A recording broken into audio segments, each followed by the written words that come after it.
Sir cinema promotion చాలా చాలా పాజిటివ్గా వెళ్తుండే, పాటలకు కానీ టీజర్కి కానీ ట్రైలర్కి కానీ ప్రమోషన్ వైజ్ కానీ మేము ప్రమోషన్కి నేను ఇప్పటివరకు ఏ సినిమాకి ఒక 15-20 రోజుల నుండి అన్ని షూటింగ్లు ఆపేసి ప్రమోషన్ చేస్తుండే. ఎందుకంటే కెరియర్లో ఎన్ని సినిమాలు చేసినా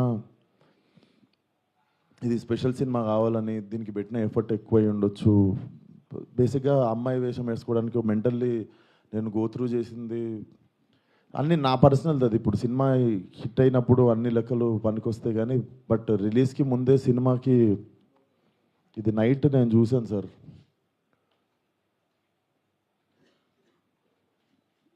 14th Feb morning Laila movie HD print link పెడతా.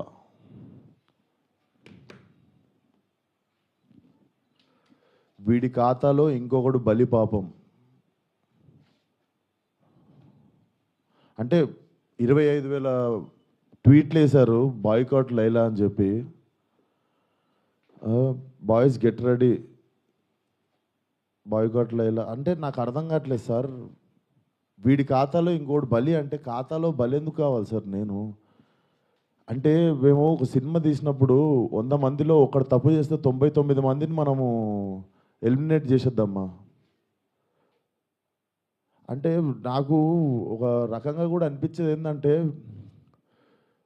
అంటే సినిమా వాళ్ళు అంటే ఒక టైంకి చాలా ఈజీ టార్గెట్ అయిపోతామా, అలా తీసి పాడేసి అంత అంటే చాలా చులకన అయిపోతామా, సంబంధం లేనిది వచ్చి అంటేసుకుంటుంది మాకు, దానికి మేము సమాధానం చెప్తుంటాము.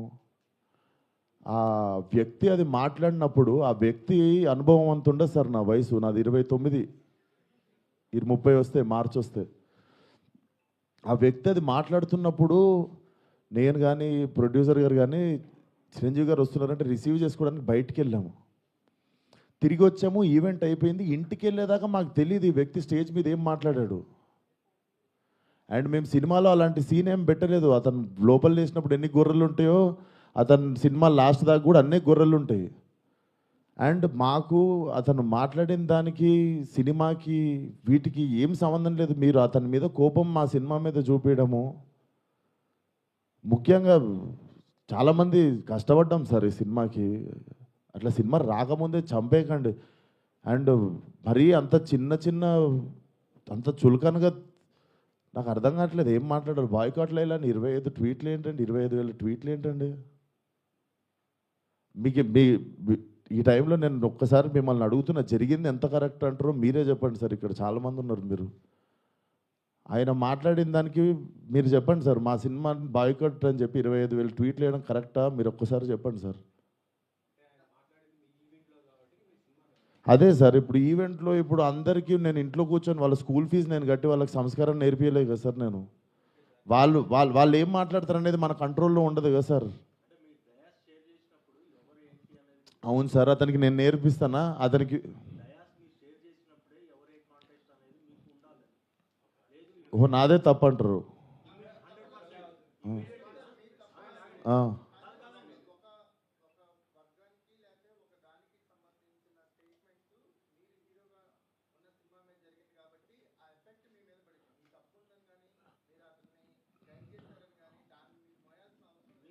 నేను అదే అంటున్నా, నేను కానీ ఇప్పుడు నా మీద పడింది కదా. నేను నేను ఇప్పుడే చెప్తున్నా కదా సార్. మేము చిరంజీవి గారిని రిసీవ్ చేసుకోవడానికి వెళ్ళాం. మేము కూడా ఇంటికి వెళ్ళిన తర్వాత చూసాము. మీరు నేను చెప్పింది అబద్ధం అయితే పోయి ఈవెంట్ వీడియో చూసుకోండి.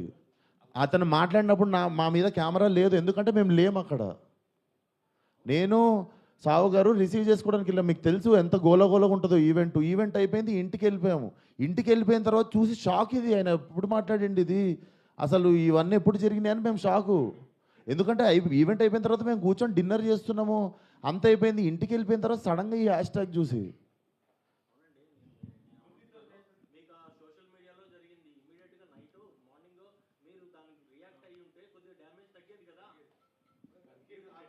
అందుకే కదా సార్ ఇప్పుడు పెట్టింది. సార్ కొంచెం అట్లా అరవకండి సార్, నా మీద కొంచెం మెల్లగా మాట్లాడండి. అరవకండి. ఇప్పుడు ఆల్రెడీ బాధ చెప్పుకుంటూ ఉంటే సరే సార్. మీకు మీ అందరికీ చూస్తున్న జనాలకి క్లారిటీ ఇవ్వడానికే వచ్చినాం ఇక్కడికి.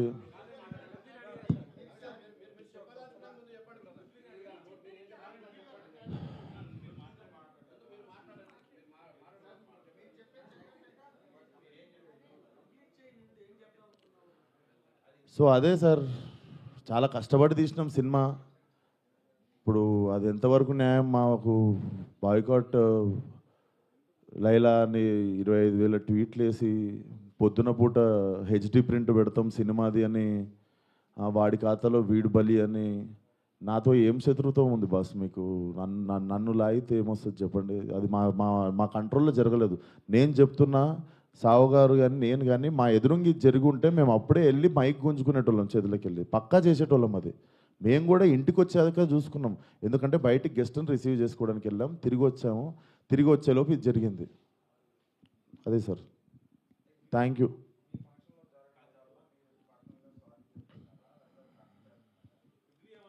ఇప్పుడు నా సినిమా రిలీజ్ కావాలి కదా సార్ 2 రోజుల్లో. సార్ నాకు సినిమా రిలీజ్ ముఖ్యం సార్. నేను ఒక మనిషితో ఎవరితోనో కొట్లాడి ఇప్పుడు దీన్ని ఇంకా లాగదలుచుకోవట్లేను. మీరు అడుగుతున్నారు ఆ వ్యక్తితో ఏమైనా మాట్లాడించి, నేను అసలు ఫోన్ కాదు ఎవరితో ఏం మాట్లాడదలుచుకోవట్లేను. నా సినిమా రిలీజ్ అయ్యే వరకు కొంచెం సపోర్ట్ చేయండి అని అడగడానికి వచ్చిన ఈరోజు. ఇఫ్ పాసిబుల్ సపోర్ట్ చేయండి.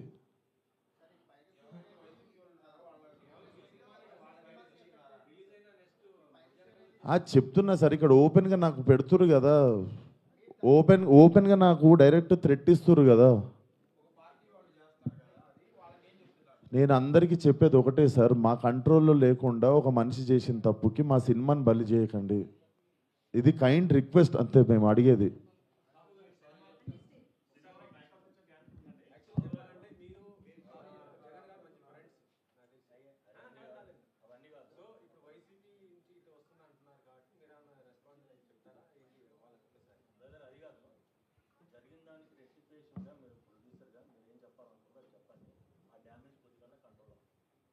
సార్ చెప్పేదంటే, ఇప్పుడు విశ్వక్ చెప్పినట్టు ఈవెంట్కి మనం సినిమాలో నటించారు కాబట్టి మనం గెస్ట్గా పిలుస్తాము, వాళ్ళకి మాట్లాడమంటాం.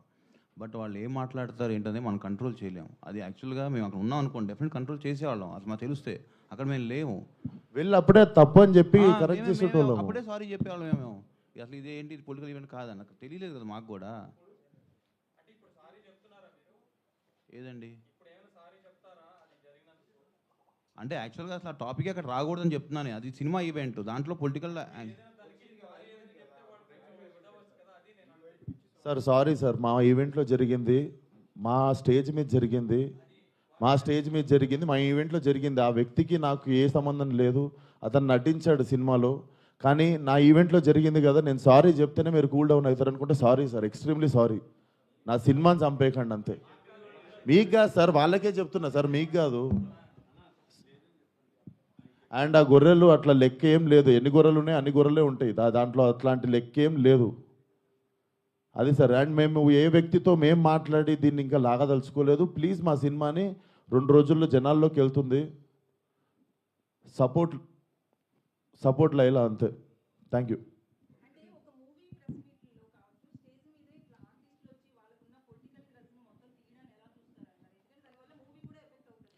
మేడం, నా వయసు రాజకీయం మాట్లాడేంత వయసు నాకు లేదు. ఆ మాట్లాడిన వ్యక్తి పేరులో ఉన్నంత వయసు కూడా లేదు నాకు. సో నాకు అంత పెద్ద పెద్ద ప్రశ్నలు వేస్తే కూడా నేను ఏం చేయలేను. కాకపోతే what I feel is like we shouldn't become easy target అట్లా. అదొకటే నేను కైండ్ రిక్వెస్ట్ చేసేది. మీరు చెప్పండి నేను ఏమైనా తప్పు చేసిన. ఇప్పుడు సారీ చెప్పాను నేను అందరికీ, బట్ మీ అందరికీ తెలుసు దీంట్లో నా తప్పు ఏముందని. అండ్ మేము నిజంగానే ఉంటే మేము స్టేజ్ మీదకి వెళ్ళి అప్పుడు కంట్రోల్ చేస్తుండే, తప్పు సార్ అట్లా మాట్లాడొద్దు, ఇది మా సినిమా ప్రోగ్రామ్ అని. మేము నిజంగా అక్కడ రిసీవ్ చేసుకోవడానికి వెళ్ళాం. మీరు చూడండి, మేము అక్కడ ఎదురుకున్నాం అంటే నేను ఇండస్ట్రీ వదిలేసి వెళ్ళిపోతా. నేను అక్కడ ఎదురుగా లేను కదా, నేను ఇంటికి వెళ్ళిన తర్వాతే చూసా. మీరు ఉన్నారు కదా బయట, మనం రిసీవ్ చేసుకోవడానికి వెళ్ళాం, అప్పుడు అవుతుండే స్పీచ్. ఎందుకు సార్, లైవ్ కెమెరాలు ఉన్నాయి, ఎవరి సాక్ష్యం ఉంది?